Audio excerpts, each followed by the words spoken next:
The winner bracket final of the End of the Storm tournament coming up today. This is still a best of 3 series. We have a couple of best of 3 series left before we finally end up in the grand final, where we will play a best of 5.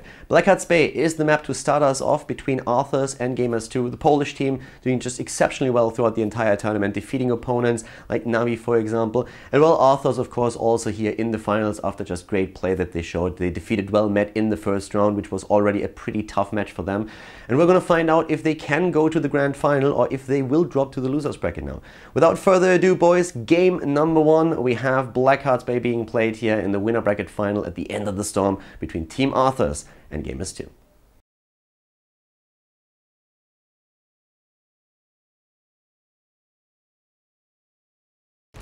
Game number 1, everybody! We are on Blackheart Bay in our winner bracket final. Not the grand final just yet, but an important step towards it for Team Arthas and Team Gamers2. Gamers2 just defeated Navi in the last series that we had here, and now we are of course looking at the first map here of Blackheart Bay in the winner bracket final. To the left side of the map we are having currently Sevka on Brightwing, BKB on a Nuburak, Unstable on Khaldor for Team Arthas, Kuni-chan on Zeratul, he plays a mean Zeratul, and Andy Landy on Vala. To the right side of the map it is Gamers2, the Polish team, with ADRD on Tassadar, Shiku on Tyrael, Nika on Sylvanas, Leo from Poland on Malfurion, and Juve playing Jaina today. So let's jump right into it. I'm Khaldor, and with me is Sham2. We're going to bring you the coverage of the winner bracket final here at the End of the Storm tournament.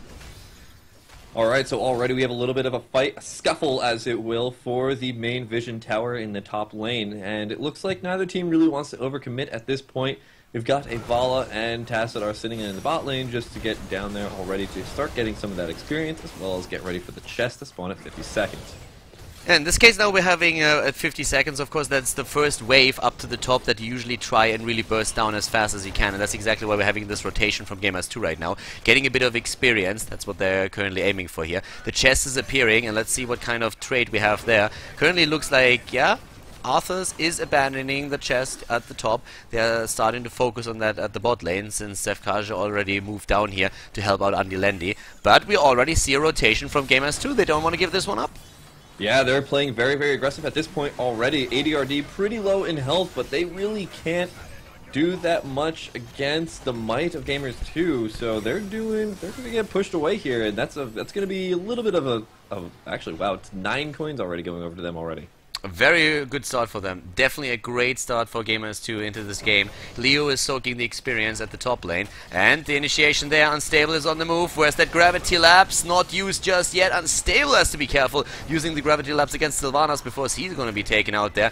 And the Haunting Wave moves in, but not following that up. Kuni-chan is there. A good stun against Nika. And since he used that Haunting Wave to chase Unstable away, he could not escape there. So the kill against Sylvanas, the first blood in the game for Team Arthas.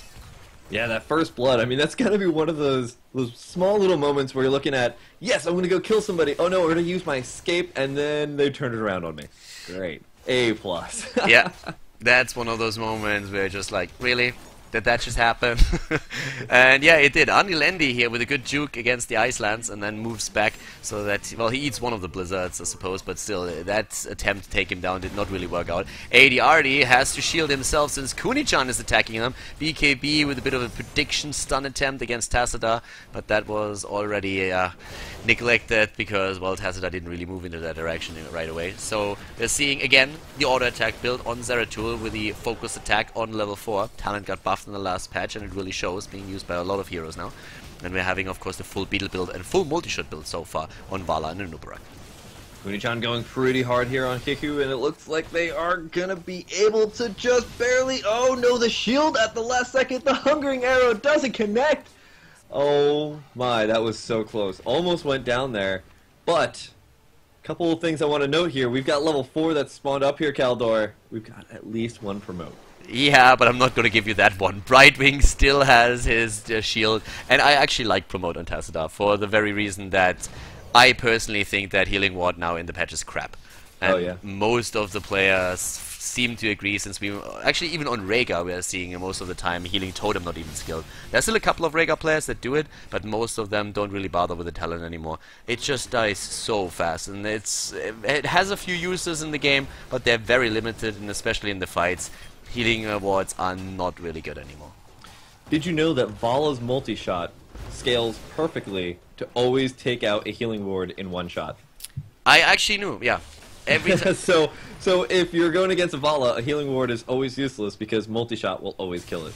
Yeah, and it's very, very annoying. When I was playing like supports for a couple of games, and especially after the patch and was trying to use that, I went up against the Vala. That's how I know, because that thing killed my healing mode every single time, and I'm like, all right, this is kind of useless. So there's the composite arrow and the multi-shot. Have fun putting that down somewhere where Vala can't reach it. So it looks like Sishu's going to be a little bit warded away here from the bottom chest, and we're going to have 5 coins now going on over here for Team Gamers2. So they're going to be sitting in a pretty good spot. They could easily get a turn-in right now, but the first turn-in anyway is still going to go over to Team Arthas. Have they done enough damage to the towers? No. So this fort in the mid lane is going to be pretty damaged, but it's not going to actually go out in this first turn-in. Exactly. You have to take a tower down to half HP. Actually, they might lose a tower here. Look at Arthas. They have the turn-in, but they might lose towers on their own now. And that, of course, is already guaranteeing that should Gamers2 turn in, they will definitely get that fort. But as you already mentioned, you have to bring the tower at least down to half HP so that the first turn-in is going to eliminate the fort in the mid lane. And then, of course, the next target is going to be the top lane fort. It looks like that's not going to dissuade them, though. They've got 5 people already blocked up here to take out the fort, so that's going to be a little bit of an experience boost for them. But ooh, Sevka, can he actually get out of here is the question. He's taking a lot of damage. Brightwing doesn't have too many escapes except for a shield. Kuni-chan now going to be the target here. Sishu going pretty ham, but not going to be able to finish that up. Oh, BKB. Up the pronunciation of his name. Wow, just barely gets away there with the Burrow Strike. I really thought that they might be able to get a kill on BKB, but especially, of course, ADR was so low in his Tassadar when he escaped there. Nice little skirmish that we have here. 2 kills so far on Team Arthas and 0 kills on the opponent. Kuni-chan is not done yet, but I don't think that Nika has any business still being in the middle of the map. He needs to go back and heal up. We have him on level 7 with Unstable Poison. And if you look at Jaina, it's really interesting. I love that level 4 talent on Jaina because it just always differs from player to player. We're having Deep Chill and Frostbitten taken on 1 and 7. And then in this case, it's Envenom taken over Arcane Intellect or a potential Snowstorm. Yeah, and it's interesting because they're going to have that double Envenom, so working with the Sylvanas, they're going to be able to target down one hero and get a good amount of Envenom. That damage over time is a ridiculously strong point, especially at the very early stages of the game. It allows you to get a little bit more of that early game lead, and on a map like Blackheart's Bay, if you get that Envenom on, you know, Jaina and Sylvanas get it on one person, they get a kill, they get a slight level advantage, you can easily concatenate that into a win later on because of just how Blackheart's Bay works. Yeah, that's definitely true. Early game advantages, especially if you get those turn-ins and you are able to just get that level lead and then dominate the map, get the map control, get the additional coins, that's always just absolutely priceless. The heroic abilities are already there. Oh, nice attempt to actually single out Jaina there. A good attempt to keep Andy Landy alive, especially after Shiku was already using his own heroic, going in with a judgment and trying to stun Andy Landy out of his strafe. So no kill down here. Again, Phoenix even being used by Unstable just to zone that out. He had to go back anyways. And this is actually the craziest part about it. We already talked about the Phoenix cooldown being this low, but if you use a Phoenix in the middle of the map and then you just use the B button, you move back to go for mana, by the time that you're back on lane, the talent is nearly up again. Not quite, but it's very close, so it's crazy. Phoenix play on Khaldor is definitely crazy. Yeah, that cooldown is just... Anytime I just look away and I see a Phoenix, I'll be like, it should be up in a couple of seconds anyway, so it doesn't really matter that he spent it for this or that, and I've actually had some people just yell at me, like, why would you use your heroic already? I'll be like, 'cause it's back up, man, like, by the time you type that sentence, it's already back up again. Yeah, that's kind of the point, exactly. But the time you need to complain about a hero using it is the exact time that the talent needs to be back and ready. That's pretty much pinning it down right there. Sevka and Kuni-chan took a camp to the right side, went for the first one here. Brightwing, of course, in this case, did take bribes, so they stole that away from the opponents, and Kuni-chan was a bit of a bodyguard that they were using. Chests are spawning again. Bottom chest should end up in the hands of Arthas. They already have a lot of heroes here. They even go for another turn in and complete that too. Shiku is realizing immediately that he shouldn't be out of that gate, and yeah, bottom chest goes to Arthas, top chest to Gamers2. Yes, can Gamers2 collapse on this, though? There's a lot of heroes down here trying to push in this bot lane. And it looks like Gamers2 is going to go for it. Level 12 is grabbed by both these teams here, so they don't have level 13. And it looks like BKB going to take a lot of damage, but here comes the Judgment, the re-engagement, the Wailing Arrow trying to take him down, but the Void Prison going to section off the rest of Gamers2. And actually, that's going to allow for Shiku to get down, taken down. BKB is going to get traded as well, though, so it's not all that is lost here. Kuni-chan going to run in from the behind and take up the last couple of coins, but that doesn't matter. Seb is going to go down as well, so can they actually get another kill? No, but they are going to make it a 1 for 2, so very nice for Gamers2. That's going to grab them level 13. Massive dive that we saw there on the side of Gamers2. I mean, they really wanted an Uberak. First of all, BKB was face-checking the wrong bush there for sure, and he just barely got out with an Impale, with a Burrow Strike, but then again, they initiated once more with Judgment, with Wailing Arrow, and just the last second Void Prison really saving an Uberak there, and then of course Tyrell going down. So that could have gone down horribly for Navi, for our Team Arthas, but Gamers2 are doing a really nice job there, of course, at jumping back in, but Arthas with a great and solid defense as well. Yeah, both these teams are really kind of pairing off very well. They're adapting mid-fight to how the other team is really kind of playing with their heroics.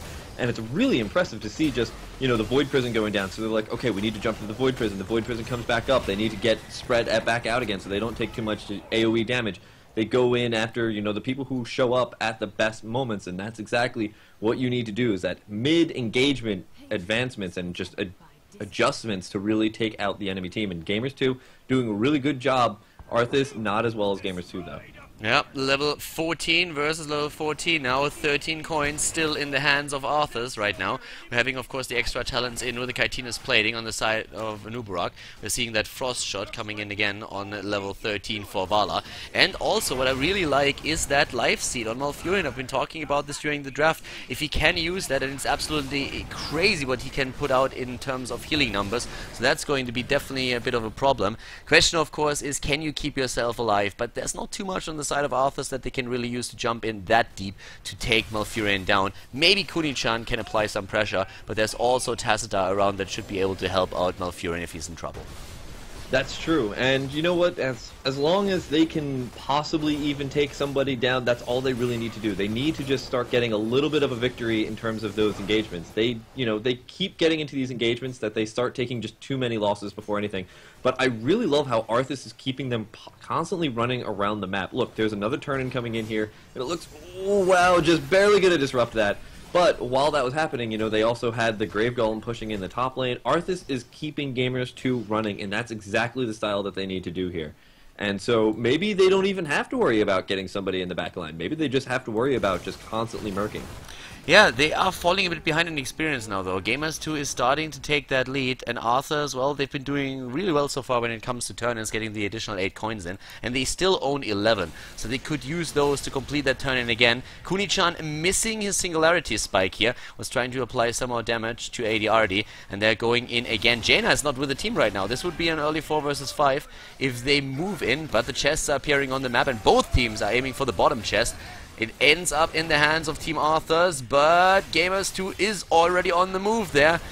Yeah, but they're not connecting just yet. They don't really want to jump in for this. And we have at the top lane still another chest available. Kuni-chan is already moving over there. It's scary, though, because level 16 has been grabbed here by Gamers2, and there's the nice little clairvoyance to see where Kuni-chan is. They know that he's over here, so he can't even just be here for too long. He's got to completely disengage, as the rest of Team Arthas has to just completely let this one go, because there's no real way for them to win this engagement. So that's going to be 12 coins, though, over in the side of Gamers2, so that's not a full turn-in, so that's fine. They can let this go. Uh-oh. But, oh, they're going to steal the bruisers! They steal the bruiser camp away. Very well done here. Tyrael jumping in just as BKB was trying to cap it.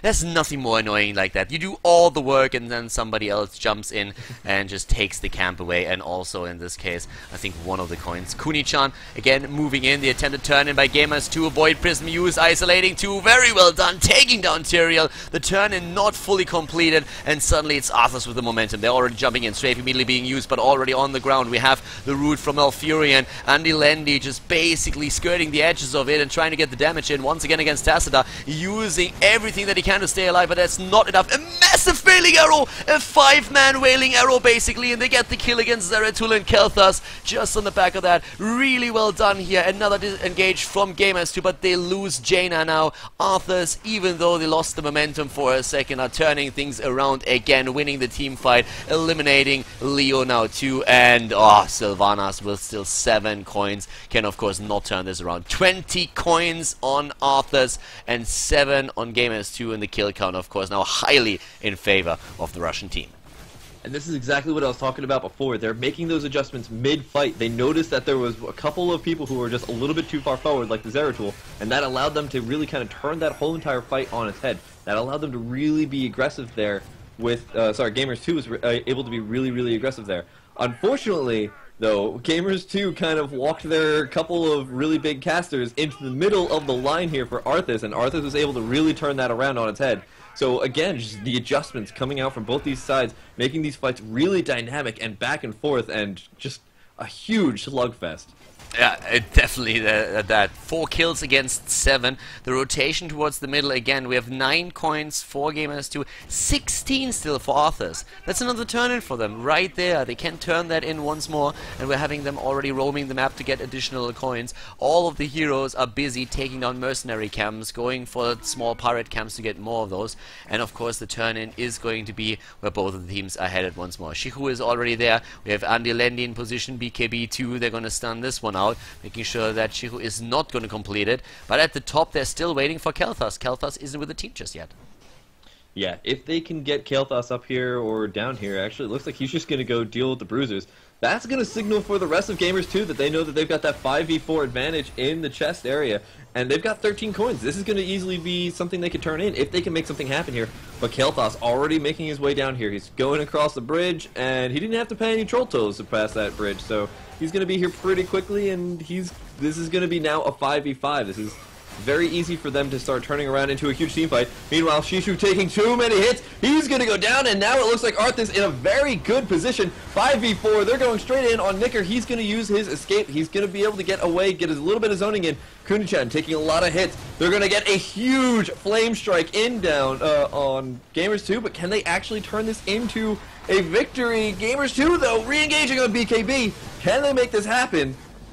Well, they at least took down 2 of the heroes here, so Gamers2 not getting the kills that they wanted. Arthas instead keep the heroes alive, turn things around once again. Really well done here. I love the Wailing Arrows for Nika, but at the same time, I have to say that just these decisions in those fights by Arthas are amazing. They get the kills again, they take 4 of the heroes down, even thinking about chasing ADRD at the bot lane there. Kuni-chan is once again trying to move in, and of course they can easily go for a keep at this point. They have another couple of seconds to complete that, and it's just like these fights, they are so well coordinated there. They just barely keep heroes alive. They turn around when they have an opportunity, start to snipe heroes, and it's really paying off for them. It's not only the kill against the keep. They have 35 coins now. They took all the coins from Gamers2.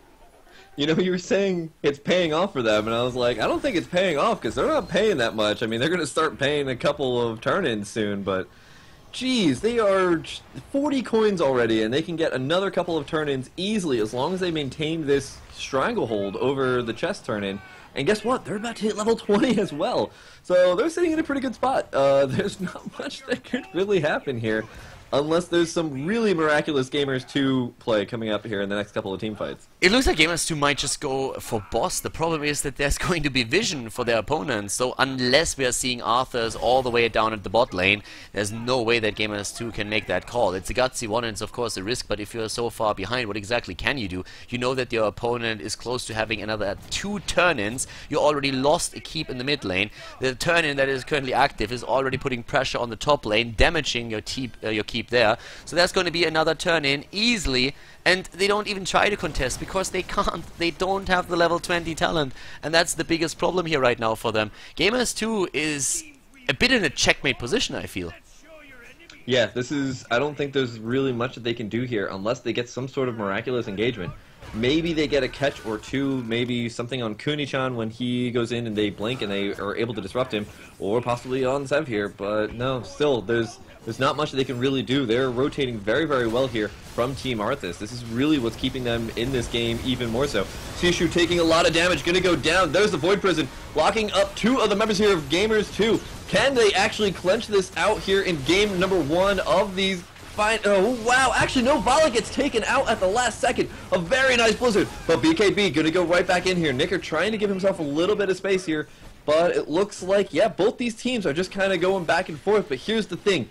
Gamers2, they can't lose anybody. They keep losing people, and even though they're getting small little victories here on Arthas, if it's a 4v4 and it's still level 20, Arthas gets the turn-in. Arthas is going for that turn-in. They turn that in again, and they already take down... Oh, actually, they get interrupted there by AD already. That was a bit of a cheeky move, but it actually works out for them. So they're going straight for that once more. The level 20 is going to hit any second now for Gamers2, but it's going to be a bit too late. This is going to be another... nearly completed turn-in. 14 coins already there. They need 6 more, and we have most of the camps already up on the map, so they should be able to get those. The next turn-in is going to drop the bottom keep. So you are going to lose keep, and you are going to lose a couple of hit points on your core. So Arthas is in an amazing position here. But the level 20 talent puts now suddenly Gamers2 in a position where they might be able to come back with the Twilight Archon that they're using here. Especially Malfurion and Sylvanas are now a bit safer in this game, and of course for Tyrael the Hardened Shield is a very huge plus, especially since Malfurion can help him out with the Storm Shield in one of those big fights too. Yeah, and because of that Storm Shield, that's going to allow them to just take a lot of that AoE damage from Khaldor, just kind of remove it a little bit right now. Meanwhile, the rest of Team Arthas, they just have to worry about escaping and getting in and out of team fights. But now there's a lot of mitigation coming in here from Gamers2 in order to deal with all that AoE damage. They're taking a small little victory here. They're going to be able to get this boss, and that's going to help them start pushing down this bot lane. If they can get a wipe later on, and this boss is able to start opening up that that top keep, that's going to allow them to really, if they win a huge team fight, win the game. Meanwhile, Gamers2 going to make this a huge question of whether or not they're going to be able to hold off this top keep, but oh no. I like it. Oh, I love this. They're just saying, fine, you want to go for that top keep? That's fine. There's another more important building we can go for, and that's the core. Actually, they're just going to force, I don't think they have any chance of finishing this, but they're going to force a teleport from their opponents, and then they can just like defend the boss without having any trouble. It's a super smart decision here. Yes. You force the teleport, and then you can just like deal with the boss. You might still lose the keep, but you're not ending up in that team fight on top of the boss that might stun you out at any second. So it's a really smart choice that they made there. Sefka actually at the right side. Whoa! Does not get away! Leo from Korea actually interrupts. He interrupts it. Here comes the root, and immediately the heroic ability as well. The judgment already called. BKB is moving in with the stun, is trying to keep him alive, but there goes Brightwing. Oh my god, the reflexes on Rio to interrupt that channel. Wow, that was extremely important for them now. Well, it's 61% on the core, though. They have to make a couple of really big victories. ADRD taking a lot of damage, gonna use his escape here. But can they actually re-engage here? BKB, I believe, just used his burrow charge. Can they engage? No, he had it still up. Or at least he used rewind to get out of there. So no, he has Hardened Shield, never mind. So yeah, he had it back up again. So now, look at the core. Look at that core. There's 2 Siege Giants and there's a Catapult. 39%, and that fight is still ongoing. The only thing that Arthas has to do is actually buy some time. Shihu is trying to move back. If they interrupt that somehow, then the core might eventually fall once that those minions are gone. But they're still there, and now Shihu is coming back. But Kuni-chan is moving for the core. He goes in, applies even more damage. Kuni-chan on Zeratul. He just tries to right-click. Look at that damage! Look at the damage that he's doing. He's finishing the core solo. He takes the core down. Kuni-chan on Zeratul moves in 30% on the core. He just takes it down, and it's the lead for Arthas against Gamers2 in the winner bracket final of the Enter the Storm. So Arthas takes the lead in the series. They win the first map here on Blackheart's Bay. They take it against Gamers2, and that was a really nice game that they played there. Gamers2 before, very successful on Blackheart's Bay, but in this case it was the Russian team that was just a tiny bit stronger than them.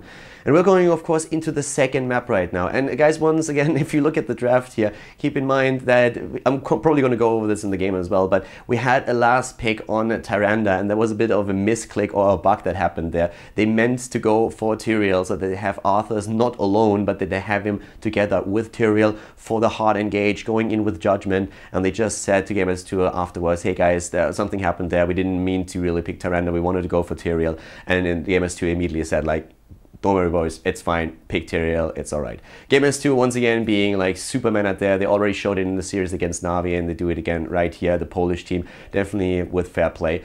And we're going into the second game. It's Garden of Terror here, of course, so keep in mind that when you look at the draft stream, Tyrande is supposed to be Tyrael. Of course, we're going to go over that in the game as well. Arthas being played here though, and that is already a lot of fun. So Arthas for Team Arthas, finally it happened, and let's see if they can win the game with it, or if the hero is going to betray them here.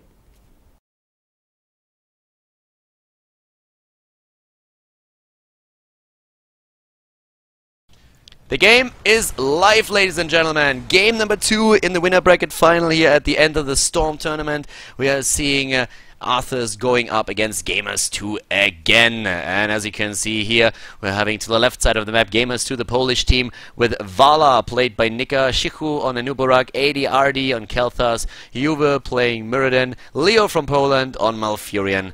To round things up. To the right side of the map, it is Sev Kaja on Brightwing for the Russian team. We're having Andilendi playing Jaina, Unstable on Sylvanas, Kuni-chan playing Tyrael, and BKB playing Arthas for Team Arthas. So finally we're having that as well. Also, it's not going to confuse Sham2 too much.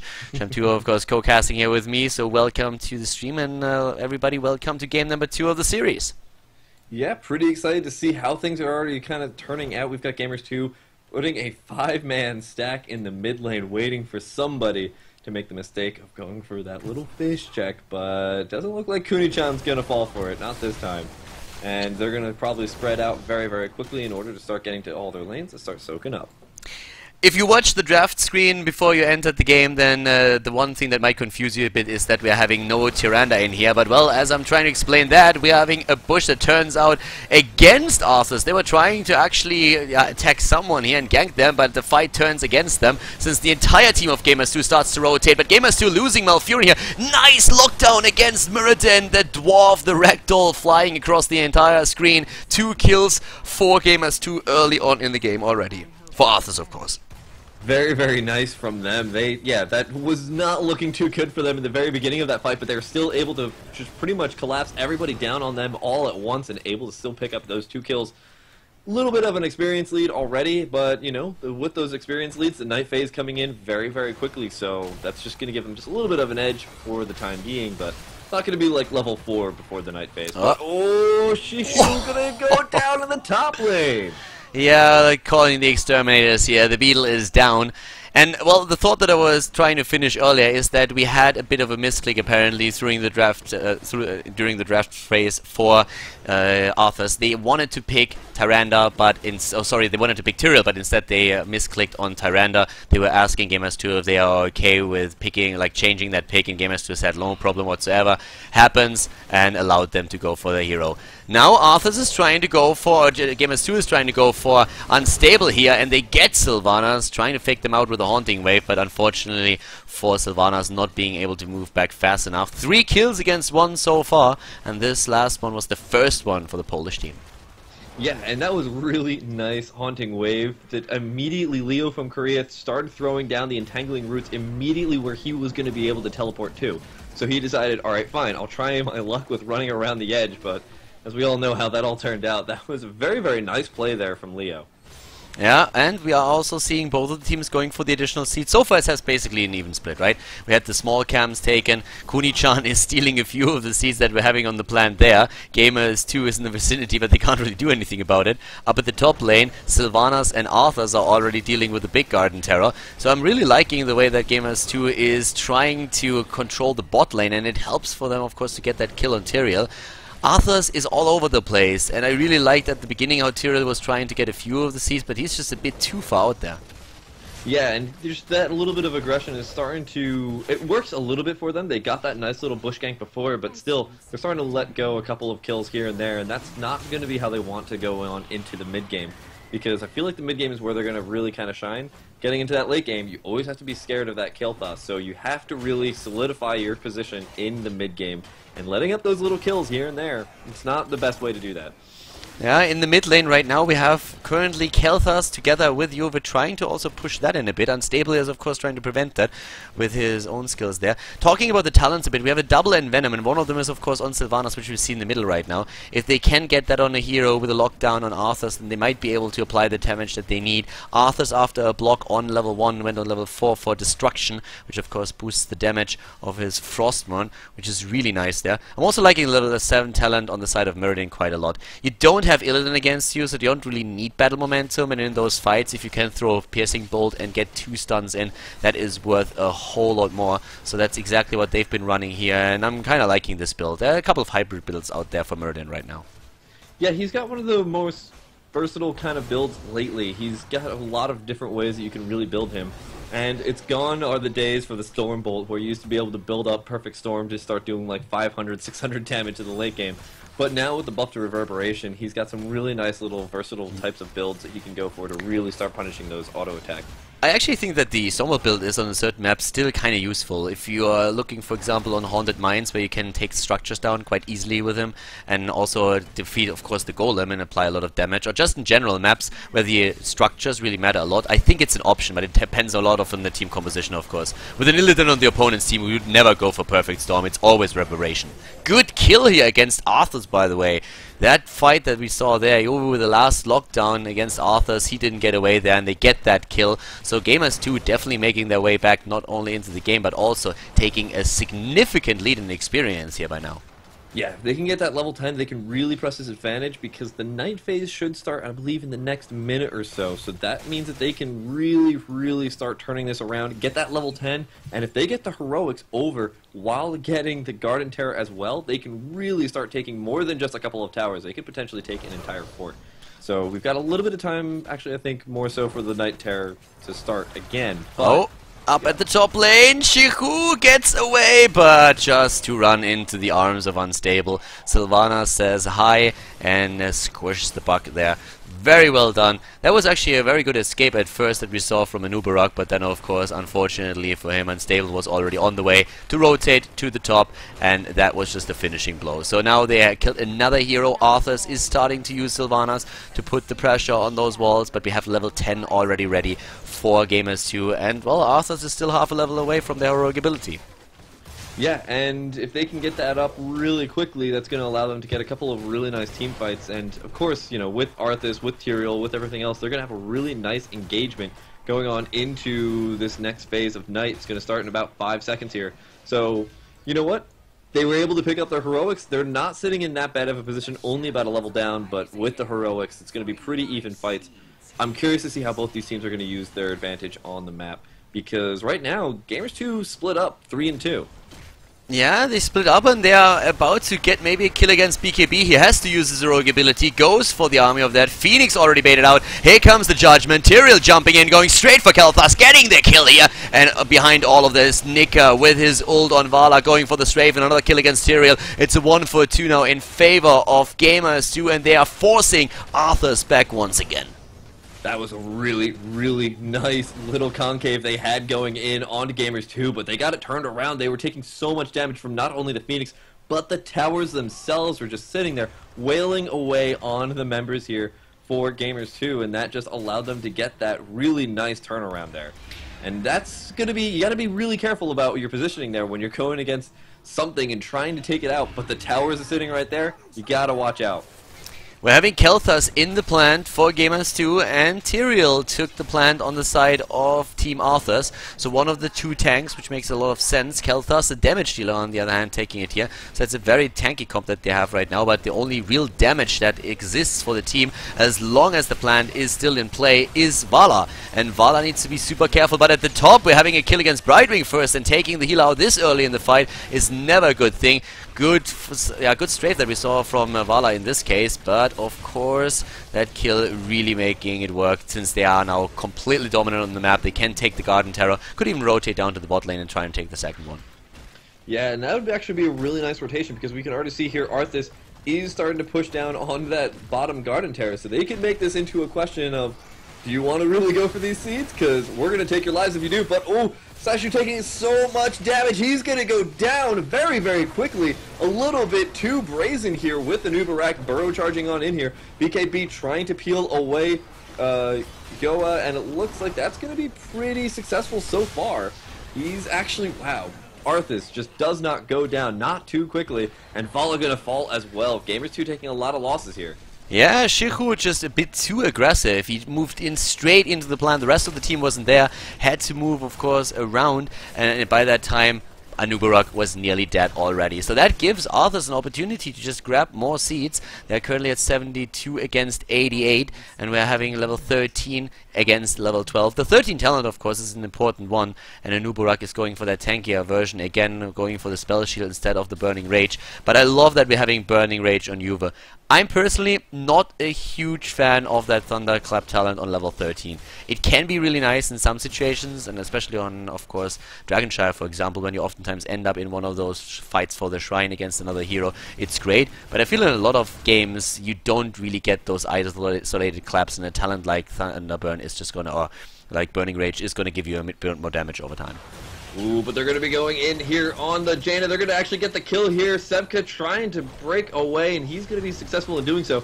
You know, you were talking about the Thunderclap, and it's also really good to note, I think, that he went for Burning Rage because, you know, we were saying it's hard to get that single target, especially against Arthas. When he pops his Army of the Undead, you are never, ever, ever going to get a single target in a team fight because Arthas' little ghouls will always deny that.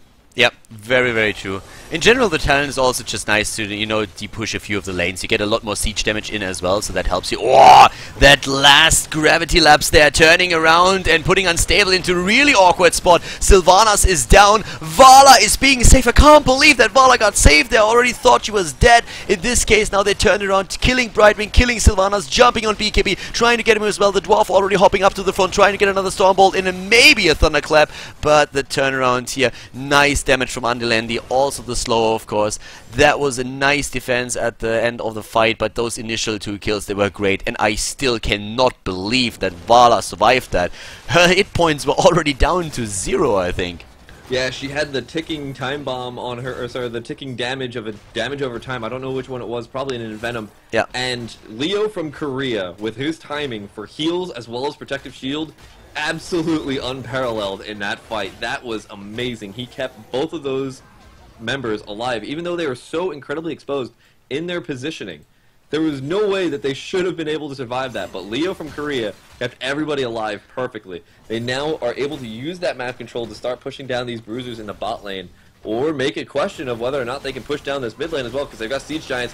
But, oh man, is our Muradin going to go down here? Kunichan taking too much hits. He's going to go down here. BKB getting stunned at the last second. And here comes Siku coming in here at the last second. And yes, there's going to be the kill on BKB as well. A double kill here on... Wow.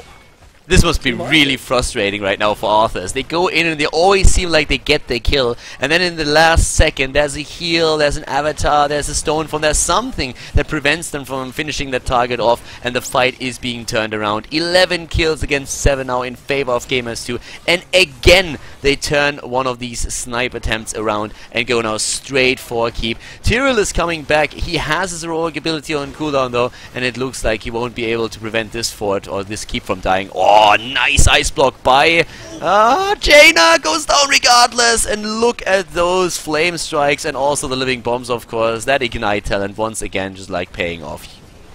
Oh man, Andy Landy was just barely about to escape that, but just at the last second, that flame strike so well timed with the ice block was able to finish him off, and I can't believe this. Gamers2 is coming out absolutely on fire. They've got a burning rage about them, and they're going straight for the core. Sevka also going to go down here. Kunichan trying to stay alive, and you know what? They're like, fine, stay alive. Do what you want to do, because we're going straight for your core. 6 seconds, 5 seconds until Jaina and Sylvanas are back up. They need to end this really quickly, or they could potentially turn this around, but I don't think it's going to happen. I don't think they're going to be able to save it. And it looks like Gamers2 gonna take game number 2. Really well done. We're gonna see a third game here. Such momentum for the Polish team. They tie the series up, and we're gonna jump into game number 3 here at the end of the storm. Gamers2 bringing it back. They win on the Garden of Terror. They take it. It's a 1-1 now. So we are once again going into the third map of the series. It's really exciting. For some reason, we have like the best luck with the games that we pick at the tournament right now. Most of these matches go into a third map, and I'm absolutely loving it. The next game is going to be played on Dragonshire, and Arthas is doing what they do best here. They were able to get a blood for blood composition through the draft. They made it popular in Europe. It's one of those strategies where you have a huge power spike on level 16 thanks to those blood for bloods coming into play. And of course, Gamers2 has been playing against this a lot. So they need to find out if they can take down Team Arthas here, if they can really do that. They're currently running this not only with the Zeratul, but at the front line you have a Muradin. And even with Blood for Blood, he's oftentimes very, very tricky to take down. So let's see if Gamers2 can really survive that onslaught that is going to come on level 16 from Team Arthas, or if the Russian team will dominate this fight and then advance to the grand final. The last map of the best of 3 series here at the winner bracket final coming up right now between Team Arthas and Gamers2.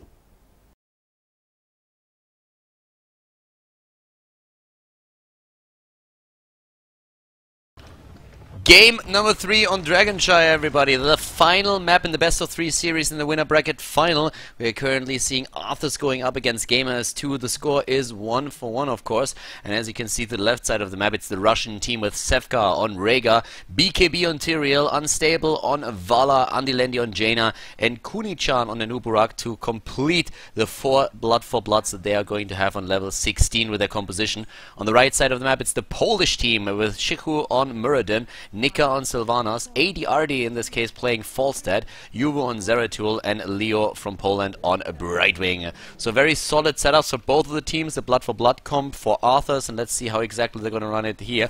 Oh, both the teams moving immediately into the mid lane for a bit of a brawl there, going straight at it, and no victims just yet, but yeah, that early game aggression for both of them. I'm Khaldor, with me is Sham2, and we're going to bring you the last map in this best of 3 series at the winner bracket final of the End of the Storm. Yes, ace match. Very, very excited to see both these teams heading off into this ace match. It's been very back and forth games, and the last game was very, very threatening for Team Arthas. A 12-minute victory there for Gamers2, so they have definitely got upset after their first loss to Arthas in the first map, but game 2, they definitely turned everything around on its head, and it's going to be a very, very nice set of games here. Yeah, at this point what I'm really liking, by the way, is those builds that we're having. Once again, it's going to be an auto-attack build on Zeratul, and Zeratul is going for Seasoned Marksman. If you go for the auto-attack build, that actually that makes sense. Seasoned Marksman is a talent that I personally never really liked on most of the heroes, but with the auto-attack build, Zeratul has already a ton of damage, and there's a lot of talents that you could take on level 1. You could go for block, you could go for the reduction on blink, but for most Zeratul players, it's really a judgment call. A lot of them will go into Regeneration Master, since with the current auto-attack build you have to give up the first 8 on level 7, but if you want to go full damage and you're not too worried about dying, going Seasoned Marksman is going to put you in a very interesting position in the later stages of the game. Yeah, it's kind of like if you feel like your healer is going to be able to keep you alive, you avoid that Regeneration Master, and it gives you a little bit less roaming potential, but if you're going to stay in lane for just a little bit longer, then I always find that Seasoned Marksman seems to be the go-to for most pros. Unstable taking a little bit of damage here, but it looks like Andilendi is going to be the target of the first blood of the game. Going to get completely eliminated and body blocked down. Like, totally isolated. Body blocked by 3 heroes, couldn't get out of there. That was very well played, and they might even be able to put this into an early Dragonite. Not quite, since at the top lane we're seeing Tychus going up against ADRD here already, and making sure that this temple, at least for now, is not under the control of Gamers2. Didn't even fully cap it at this point, by the way. And we have a promo taken on Brightwing here. So our NA part is going to be happy. Omala going down in this case though, and once again the double control on the shrines for Gamers2, and this is going to be a Dragonite. Rega is a bit too... Oh no, he's not! He got it! No, it wasn't even... Did Rega get it, or was it Andilendi? Yes, one of them got it, but wow! That must have been like a split second. That turned everything on its head at the very, very last second. Quite right. That was so incredibly close. That little orange bar of channeling was so happy to be completed, only to be completely wiped away by the shrine going back over to Team Arthas. So Gamers2 starting to be a little bit more aggressive now. Now they're a little bit upset.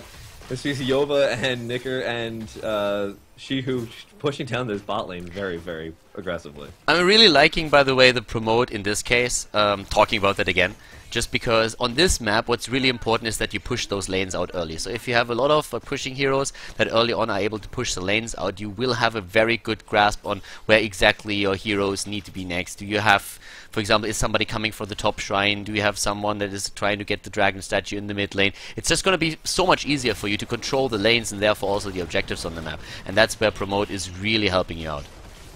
Ooh, man, it looks like, yeah, they're going to try and take down a little bit more damage here in Gamers2 bot lane, but now both shrines have gone over to Team Arthas, so they're going to have a little bit of a advantage here, just trying to push away Gamers2 here. If they can get that dragon shrine, that's going to be able to allow them to take out a lot of force, put them in a pretty good experience lead. Well, right now it doesn't really look like they can, because there's just too much to contest it. Kuni-chan with his beetle build can of course pressure a lane very nicely, but there's always the promote that he has to go up against. Level 7 is a bit faster on the side of Gamers2, but Arthas is going to get the talent in a second as well. Also, quite interesting to note is that Sefkaja went for the Colossal Totem on level 1. That's for the reasons mentioned earlier. Healing Ward is not really all that good anymore, and in this case he just said, okay, I don't need that, I go for the Colossal Totem instead, and then on level 16 I can go for the Earth Grasp Totem and just combo that.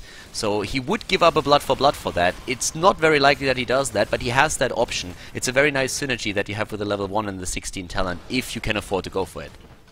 Oh, but speaking of synergy, Unstable and Sevka trying to push down this bot lane. They're going to get the second shrine down here at the bot.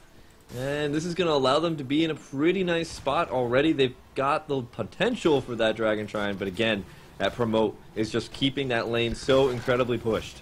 Yeah, and Jaina going down here. And with Jaina being killed and Vala being killed at the bot lane, suddenly we have the shrine taken by Gamers2. Unfortunate, very unfortunate for Arthas here. They were very close to getting that first Dragon Knight. Now it's a shrine for each team, and of course Nika has to move back here, heal up, get some mana, and then he can move back in. In regards to the talents, we have Muradin with the Thunderclap build with the Piercing Bolt on level 7 for the double stun instead of Battle Momentum, which would have been his second option. Sylvanas is not going into Remorseless, but instead we are seeing the Unstable Poison, which is starting to become the standard talent on the hero. Of course the Auto Attack build on Zeratul, which we pointed out already earlier today, and a full Beetle build for Anubarak, as once again he's the only hero in the mid lane and is of course trying to get closer to that dragon statue to finally get the first Dragon Knight of the game. But Gamers2, they're sitting at a really nice experience advantage. They could potentially grab level 10 very, very quickly here. And if they do, they're going to have a lot of zoning potential to just push Arthas completely away from everything and be able to take that Dragon Shrine, possibly. Or, if they don't even want to go for the Dragon Shrine, just keep this bottom shrine under their control and push down this bottom lane, because already they've done so much damage. Yeah, top lane, that's where we're seeing still that battle between BKB and ADRD, and ADRD is out of mana, so BKB at some point might be able to jump in and do some more damage. The bottom lane is still dominated by the red team. The Polish team is doing quite well here, and Juve is just waiting for somebody to move in and engage, but as you already mentioned, the level 10 is a bit faster for Gamers2, so right now it's very unlikely that Arthas is going to try and make any moves, but they will have the next level in just a second, and that allows them of course to once again try and take control of one of the shrines. Yova's got 13 stacks on his seasoned marksman already. Wow, Ancestral going down on Unstable. They were really unsure that they were going to think that he could get out of there. So that's a bit of a heroic that's going to be down for quite a bit. They could potentially make some moves off of this. Yeah, the cooldown on Ancestral is not too big, but of course there is a time window that you can use. That's definitely right, and they are probably going to try and do exactly that. BKB at the top lane has to deal with ADRD once more. At the bot lane, on the other hand, Arthas is capturing out another shrine. Really back and forth game that we're having here when it comes to map control and shrine control. Both of the teams are trying to make that work. Hinterland Blast chosen, Wailing Arrow, Void Prism, Blink Heal also, and here comes the Void Prism trying to trap somebody. They got Unstable and Andy Landy in there, but they I don't think they can really capitalize on this. Not quite. So that Void Prism didn't really give them an opportunity to go into a battle and take down more heroes. Yeah, that was really, really close. He had to throw down that Void Prison for the last second just to give himself a little bit of zoning potential. And I think the rest of Gamers2 was just like, we could potentially make something happen here, but then they just, as soon as the Void Prison released, they're like, it's just not going to work. So they backed up. Ancestral is back up again, though. But Void Prison going to be down for the next 60-some seconds. The rest of their heroics are available, though. So even though they do lose the potential of turning into a giant wombo combo with that Void Prison going down, they still have pretty good fighting potential if there is a fight that breaks out. Yeah, and the fight at the bot lane, that is definitely happening, since Nika is starting to move in now too. He's going in with his Sylvanas, pushing the rest of them back. This is going to be another shrine in favor of Gamers2, but at the top lane, now we have suddenly a move by ADRD. He's going in, trying to take this one. 13 talents are still a bit away. BKB is moving in, he has to. He needs to just man up and go for it, and that's exactly what he does, so that the mid lane is not completely exposed and Gamers2 doesn't end up with that objective. I'm really liking these transitions, and as you mentioned before, this is just the map where you need the most coordination for the team. Kill at the top lane against Falstad, unstable, helping BKB out. They used, of course, Judgment and Strafe for that, but totally worth it, and it might give them the Dragon Statue. Yes, Arthas is being so incredibly aggressive right now, and that kill is going to allow them to have that 4v5 advantage. Falstad down for 10 seconds, but it's Falstad, so as soon as he comes back up, he can immediately fly to one of the places that he needs to be. So Arthas needs to capitalize this one pretty quickly, but I don't think they're going to be able to. There's the Ancestral, keeping our Anub Arak alive. Kuni-chan trying to do as much as possible, but there's just not much they can really do here. Yeah, level 13 talents are there. Wow, Hinterland Blast being used to stun that out. Jaina is down though, and BKB has to realize that this is not going to happen, at least not just yet. The 13 talent is also a bit faster for Gamers2, not by much, but it helped to push push Arthas back in this case. We're seeing Thunderstrike taken with the extra damage against single targets up to the top. BKB is there. They have their 13 now as well with an improved ice block on Jaina. Burning Rage in this case over the spell shield on Anubarak, and now the top shrine is going to end up in the hands of Gamers2 as well. The Polish team is going to try and go for Dragon Knight here. Yeah, they're sitting in a really nice spot. They've got both the shrines very, very shortly, but it looks like there's going to be a little bit of contention for that. BKB taking a lot of damage. Can he take out ADRD? I don't think that's possible. The barrel roll is going to secure himself. Ooh, still going to get caught by the explosion, though. Can the rest of Team Arthas come here and capitalize on that? It looks like Sylvanas taking a little bit too much damage. The multi-shot not going to actually land, but doesn't matter. There's the Dragon Knight in the mid lane. Yep, Bright being captured that while we had that fight up at the top, and look at Mirrodin at the bot lane. Shiku is now moving in with the Siege Giant camp, and he is destroying this fort. All of a sudden, the momentum really swing in favor of the Polish team. They get the Dragon Knight, they get the kills up at the top, 6 kills against 3, moving into the mid lane. Shiku already demolishing the bot lane as much as he can, and at the top we still had Zeratul try and soak some experience. Only Falstad dying over there, and especially the save on Sylvanas was incredible. I really thought that the Vala multi-shoot would take her down, but that didn't happen, and now the Dragon Knight is rotating up to the top, trying to at least take the wall at the top fort. Yeah, that was a really, really split-second decision to decide not to go into the fight, but instead go for the Dragon Knight, and a very, very good call there from Leo. And yet again, just kind of impressing me more and more, Gamers2's Leo, is he's just doing all the right things in all the right ways.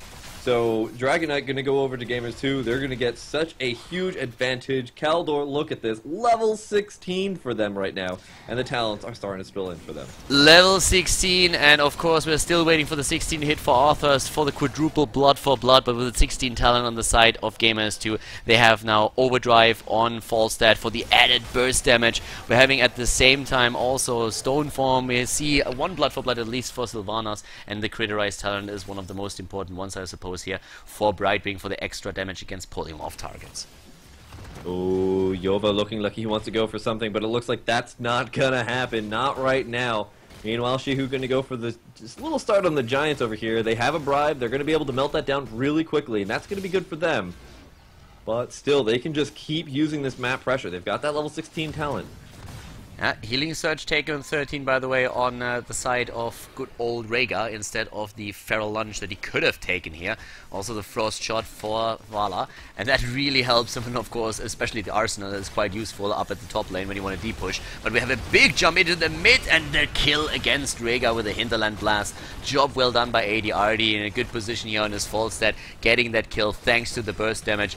Job well done, and yeah, this is starting to look really, really tricky for Team Arthas, but we have the quadruple blood for blood now, and that might change things. A kill against Sylvanas immediately. Void Prism isolating 2, but not enough. BKB and Kuni-chan are still on the chase. They are moving in, and Unstable is trying to follow that up. His strafe going into the empty, and this is not going to do anything, but they might be able to just capture one more hero out. Doesn't really look like it. Yeah, they're just trying to chip away a little bit from that lengthy little distance that they had between the two of them, and that gave them the ability to really disengage there. Gamers2 needs to regroup, really keep this level advantage under their belt, because if they don't, they can start turning this game back around for for Team Arthas. But meanwhile, Shihu has to pop Avatar, trying to back up here, taking a lot of damage. Is he going to go down? There's the ice block, but Shihu with the last second leap. Oh no, but BKB trying to make this happen, but it doesn't matter. They still lose their Jaina in the middle of that fort in the mid lane, so that's fine. They're great for Gamers2. They're able to disengage and still get the kill there, and that's going to be good for them. That was extremely important. With the blood for blood and everything, they were trying to go for Mirrodin, and it nearly worked. He just barely got away there. It was just a bit of CC that was missing. They could have taken the tank out and then tried to snowball it from there, but as is, Mirrodin got away, saved himself. BKB even on the pursuit, but Jaina dying in the mid lane, and therefore they had to abandon the idea of pushing this in even further. The shrines are up again, and at the bot lane we're already seeing this one captured out. Up at the top, ADRD is busy getting at least the control of the Sun Shrine for his team. So the next Dragon Knight, of course, is going to be much stronger than the first one. They scale over time with damage, and especially since they're doing extra damage against structures, you always want to make sure that you push those lanes and take down towers and forts. Yeah, and if they can start getting a little bit more of an advantage here, Arthas, you know, they're so far behind in terms of buildings. They have only 4 forts against the 6 forts here of Gamers2. They need to start taking out some of these forts, because that's not just experience, that's a whole bunch of map presence as well. It looks like there's going to be a huge engagement. 4-man Void Prison material immediately, and there's a 4-man Void Prison with the Hindulance Blast. Going to do so much damage. Kuni-chan taking a lot of hits, but and going to go down as well. Here's Gamers2 trying to re-engage, but ADRD taking too much damage. Yova trying to go on in here on Andy Landy. Can he finish the job? No, unfortunately not. Wow, that Void Prism, unfortunately for them, they didn't have any kind of big follow-up, only the Hinterlands Blast. But now ADRD has the Dragon Knight, and he's moving into the mid lane again. They are so close. They played an incredible game here. Another thing, by the way, that works very well with the Blood for Blood is that we're also seeing Northern Exposure on Jaina, so that's even more damage that he can apply here. We're having Unstable and the rest of the team just moving away. They won't even be able to save this keep, because at this point, Jaina is just so... Sorry, Sylvanas is so damn good with his combo. You just completely disable the structures, then you take them down, and that's what we're seeing being done in the mid lane. Keep down, they're going for the second one. It's still going to take a few seconds for Nubarak to be back to business, and this is just an amazing game by Gamers2 so far. They are really doing a whole lot of work with this, and now they have level 20 on top of that too. Yeah, but they've got to back up here. They're a little bit afraid of the fact that, well, with the fact that their Anubarak is back up, their Mirrodin still has to run all the way over here. So they're playing the very nice and slow game here. They're making sure that they're not going to overcommit here. They do have Sylvanas, they do have that Dragon Knight, but they want to make sure that they're not going to overcommit to this and start throwing that game way back into the favor of Team Arthas. Meanwhile, level 20, you were saying before, very, very good for them. There's a bit of a gap here between our two teams. Oh yeah, for sure. A whole level right now, nearly 1.5, but that talent, that is all that counts. And this is something that Arthas needs to change. They need to soak those lanes, they need to take down creep waves, and during that time the map control belongs to Gamers2. And Gamers2 is in a great spot. They took down one of the keeps, they put some pressure onto the one at the bot lane, they destroyed the towers there and the entire wall. They have now also, of course, on Zeratul, finally that rewind that makes him just so much more powerful. And keep also the seasoned marksman in mind. He is doing a significant amount of damage with his right-click attacks at this point. And they're just rotating down to the bot lane to pressure the keep and maybe just snipe it there. But apparently... are they gonna go for it? Looks like it. Nika is already there, but we're having BKB and the rest of Team Arthas already rotating in. And with that judgment, they need to be extremely careful right now. Yova trying to catch out Kuni-chan in the middle of the map. Can he actually finish the job is the question. Brightwing trying to come in here at the last second. There's the Void Prison to lag out the Locust Swarm. That was really, really close. Kuni-chan was out in the middle of the field. He nearly got killed by the beetles. Like, he threw that Void Prism and I was just waiting for that last beetle hit, and the beetle saw it too. He was really eager, and then Brightwing comes in and destroys his dreams. But that would have been the VIP, a very important beetle. Most valuable beetle. MVP. Yeah, the MVP. Okay, so Gamers2 still sitting in a good spot, but now is when we can start to see Team Arthas actually start turning this whole entire game around. Shihu waiting in the bushes, possibly waiting for a massive collapse, but I don't think it's going to happen here. And right now, Team Arthas, they've got that level 20 as well, so it's going to be pretty paired, pretty even. Yeah, level 20 with two hardened shields. That's so difficult to deal with. And we're also seeing the double bolt of the storm here on top of that storm shield that Rhaegar is using in this case. Yeah, so right now, with only one keep down, Dragon Knights are once again going to decide this game, I suppose. We have Gamers2 the entire game with really nice battles, good fights, 10 kills versus 5. But this match is not over just yet, and if Arthas gets a good fight here, they might be able to turn this around. Keep in mind, this is the winner bracket final. The loser of this match will drop down to the losers bracket and has another chance then later on, but this is the last map in this best of 3 series, so everything is on the line here for the two teams. Now this is a really scary spot here. Gamers2 just put Brightwing up top, and Rhaegar went to go answer that. Because Rhaegar went up there, Brightwing could have teleported down, and that could have been a 5v4, but it didn't really work out so well. There was a really nice disengage there from Arthas. They did back up. They were playing very, very safe and smart. Just getting that shrine. They don't want to try and push both shrines right now.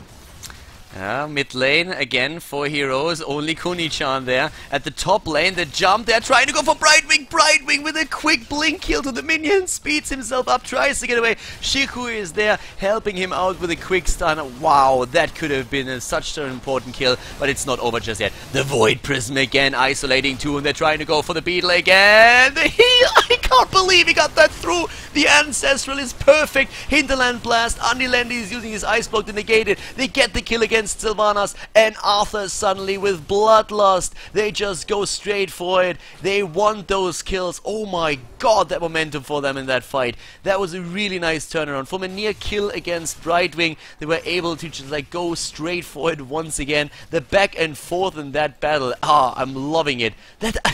I can't believe that Rhaegar got that Ancestral healing through against... That was a last-second Ancestral. Leo insane. from Korea and Shihu now coming into the bot lane. Can they actually make something happen here? They need to win this shrine. They are so desperate to get this shrine under their control because there's a Dragon Knight channeling in the mid lane. Can they deny it? No, they can't. Andilendi gonna pick that up. Walk down the mid lane, start doing a good amount of damage because it's 20 minutes in here, Khaldor. Yep. And they won that team fight, so they take their reward, which is going to be that Dragon Knight. The Dragon Knight, and how much damage are they going to be able to do with this? They already take down the fort, easy peasy, not even a challenge, casually just hammering that into the ground. And now Andilendi is moving towards that wall, trying to finish that off as well. We still have the resistance with 5 heroes up on the opposing team. The Polish team to the right side, Gamers2, they are trying, of course, to burst that down as fast as they can. But this is, as I said earlier, this is getting a bit tricky. We're currently having regards of damage, by the way. Look at Zeratul right now, 40,000 damage nearly. That seasoned marksman, 20 minutes into the game, is really paying off for him. It's doing a whole lot of work right now, and it's only going to get trickier for Arthur, so they really need to be careful with this. Yeah, there's 43 stacks of seasoned marksman right now. That's absolutely ridiculous. That's 43 additional attack power on every single hit. And that only gets concatenated every time you use follow through and all of the other different abilities that kind of really help that out. Andilendi being very aggressive with the Dragon Knight, but they keep having all of their creep completely wiped out, so Andilendi is tanking a lot of the keep hits. BKB gonna get the Ancestral. Looks like they're gonna turn it around. No, looks like there's gonna be a slight disengage here from Gamers2. Can they actually turn this into something is the question here. Yeah, There's well, a good presence on the map. They've got their keep down in the mid lane, but I don't think they can really do that much. I feel like everybody's just going to go for Mercenary Camp. I really like that. I mean, earlier when we saw that fight happening, right? Rhaegar and the entire team, it was just like back in the Warcraft 3 days when you had like the bloodlusted orc army just moving towards you. That momentum that you have that with bloodlust on their mouth, it's just like going straight for it.